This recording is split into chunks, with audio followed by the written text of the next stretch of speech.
सूदखोरों से परेशान एक परिवार ने कलेक्टर से लगाई इच्छा मृत्यु की गुहार।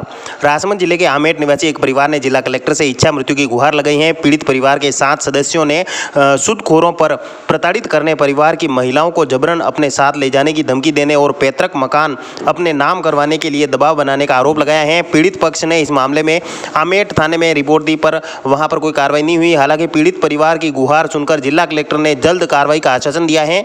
जानकारी के मुताबिक मृतक बाबूलाल सैनी का पुत्र रोशनलाल सैनी अपनी मां, पत्नी और 2 भाई भाभी के साथ नमकीन बनाने का पुश्तैनी व्यापार करता है और आमेट बस स्टैंड पर 2 रेहड़ी लगाकर सप्लाई भी करता है।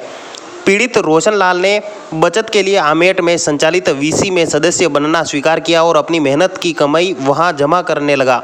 इस वीसी के सदस्य जरूरतमंद लोगों को पैसा ऊंची ब्याज दरों पर देते हैं। वीसी संचालकों ने रोशनलाल को किसी का पैसा किसी और को ब्याज पर दे दिया और वहां से जब पैसा नहीं आया तो वह रोशनलाल को डरा धमकाकर उगाही करने लगे हैं। इससे पीड़ित परेशान होकर जिला कलेक्टर से न्याय की गुहार लगाई।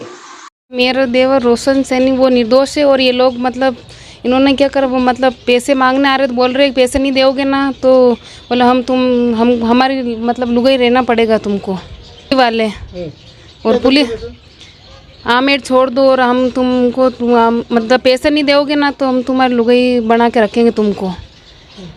हाँ, शिकायत करी पर पुलिस वाले हमारी सुन ही नहीं रहे हैं। बार बार पुलिस वाले भी मतलब परेशान कर रहे हैं, बोले यहाँ से आमेट छोड़ के चले जाओ, धंधा नहीं करने दे रहे हैं। क्या इच्छा मृत्यु है और क्या है, जब न्याय नहीं मिलेगा तो यही। और हमारा पूरा परिवार आमेट में छोटा सा धंधा करते हैं, हम लोग नमकीन की लारी चलाते हैं और एक वीसी समूह होता है, उसमें हमने थोड़ा थोड़ा हमारा बचत का जो पैसा था और लोगों के कहने पे इकट्ठा करा था। पैसा लिया ही नहीं, हमने तो खाली जमा करा था थोड़ा बहुत पैसा कि भैया हमारे बाद में भरण पोषण के लिए, जब हम लोगों को पता नहीं था कि इसका पैसा हम लोगों को भी लेना पड़ेगा, हमने तो इसके सिर्फ इकट्ठा करने के लिए दिया था। फिर बाद में उन लोगों ने बोला कि नहीं इसका तुमको पैसा लेना पड़ता है, तो बोले हमने जब मना कर दिया कि भाई हम लोगों को पैसा नहीं चाहिए, तो उन्होंने वही पैसा दूसरों को दे दिया कि भाई तुमको इसका ब्याज ज़्यादा मिलेगा, तो वही पैसा उन लोगों ने दे दिया। हमने तो पैसों को हाथ भी नहीं लगाया। अब हम लोगों को धमकियाँ देते हैं, हम लेडीज़, हम जो घर की महिलाएं हमारे साथ अत्याचार करते हैं, आके हमको गाली गुप्ता करते हैं, गाली गलौज करते हैं और अब बोलते हैं कि आमेट में जो हमारा पुश्तैनी मकान है जो हमारे पिताजी ने बनाया उस पर निगाह जमा के बैठे हैं। सर 25 साल से मैं परदेसी आदमी हूँ, 25 साल से आमेट में रह रहा हूँ। नमकीन के 2 ठेले लगाता हूँ सर, 20-25 किलो नमकीन बेचता हूँ, उसमें हमारा पूरे परिवार का व्यवसाय चलता है। अब सर मेरे भाई से इन्होंने कई विषयों में, ये 10-12 इनका ग्रुप है जो इन्होंने कई मेरे भाई को नाम लिखाया विषयों में, कई लेन देन करी पैसों की इन्होंने विषयों के अंदर, कई लोगों को दिलाए, अब वो लोग दे नहीं पा रहे हैं। इसके कारण मेरा भाई परेशान हो रहा है, न माइंड डिस्टर्ब हो रहा सर, न ये लोग परेशान कर रहे हैं। पुलिस वालों को भेजते हैं कि अब वो जैसे वीसी चलाने वाले हमको आगे धमकी देते हैं, फ़ोन पे बोलते हैं कि 2 लाख रुपए दो। सर मैं कहाँ से ला के दूँ, मेरे को मालूम ही नहीं है विषयों का क्या है, लेन देन है और क्या है नहीं है सर। अब मेरे को परेशान कर रखा है और पुलिस वाले भी आते हैं तो बोलते हैं कि साहब बुला रहे थाने में। सर मेरा कुछ लेना देना ही नहीं है हमारा इसमें, हमको कुछ मालूम ही नहीं है, तो क्यों परेशान करा जा रहा है। धंधे से भी डिस्टर्ब हो रहे हैं सर, ना तो धंधा कर पा रहे हैं और ऐसा मतलब घबराहट छूट रही है, ऐसी खपा हो रहा है कि जैसे मारने की धमकी भी दे रहे हैं सर, भगाने की धमकी भी दे रहे हैं आमेट से। तो वो डर सा महसूस हो रहा है कि या तो हमको मार दो, अगर पैसा मेरे पास है नहीं कहाँ से ला के दूँ मैं सर। डॉक्टर साहब बोल रहे हैं जांच कमेटी बिठा रहे हैं, जो एसपी साहब को भी उन्होंने बोला है, तो अब देखो आगे की कार्रवाई वो क्या करें। पीड़ित परिवार ने बताया कि इस संबंध में आमेट थाने में शिकायत भी की, मगर अब तक कोई कार्रवाई नहीं हुई और लगातार उन्हें मानसिक रूप से परेशान किया जा रहा है और दबाव बनाया जा रहा है। इसी के चलते पूरा परिवार परेशान होकर राजसमंद जिला कलेक्ट्रेट पहुंचा, जहां पर जिला कलेक्टर नीलाभ सक्सेना को इच्छा मृत्यु की गुहार लगाई। जिला कलेक्टर ने यह बात सुनते ही तत्काल कार्रवाई का आश्वासन दिया।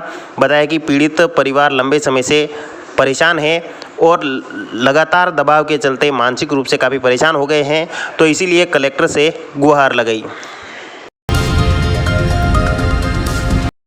राष्ट्रीय गो संगोष्ठी संपन्न राजसमंद जिला मुख्यालय पर प्रभु श्री द्वारकाधीश मंदिर प्रांगण में 2 दिवसीय गो ज्ञान विज्ञान संगोष्ठी का आयोजन हुआ, जिसमें भारत सरकार के सूचना आयुक्त उदय मनोहरकर, गोस्वामी वागीश कुमार और महामंडलेश्वर शिवांगी नंदगिरी ने शिरकत की।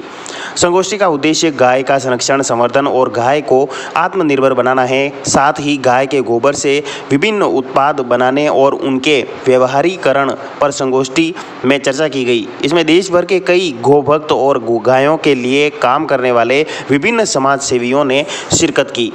संगोष्ठी में स्वामी गोस्वामी वागीश कुमार ने कहा कि वर्तमान समय में गाय के संरक्षण की बहुत ही आवश्यकता है।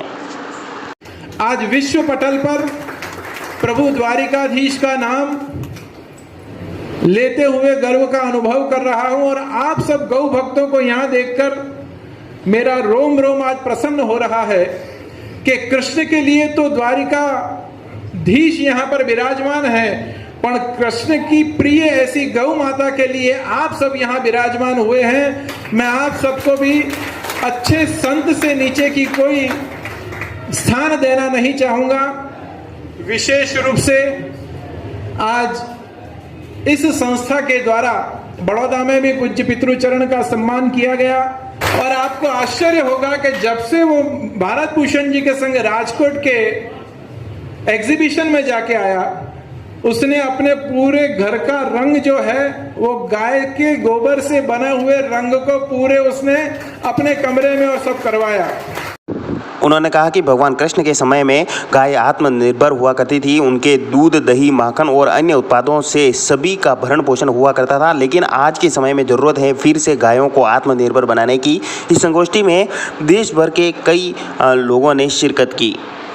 The Maruti Nandan grand Nathdwara स्थित एकमात्र ultra luxurious 5 star hotel.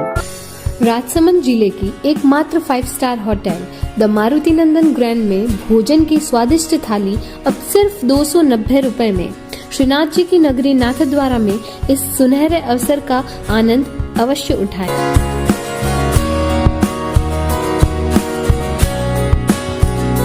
Maruti नंदन ग्रैंड, थिंक नाथद्वारा, थिंक नंदन ग्रैंड।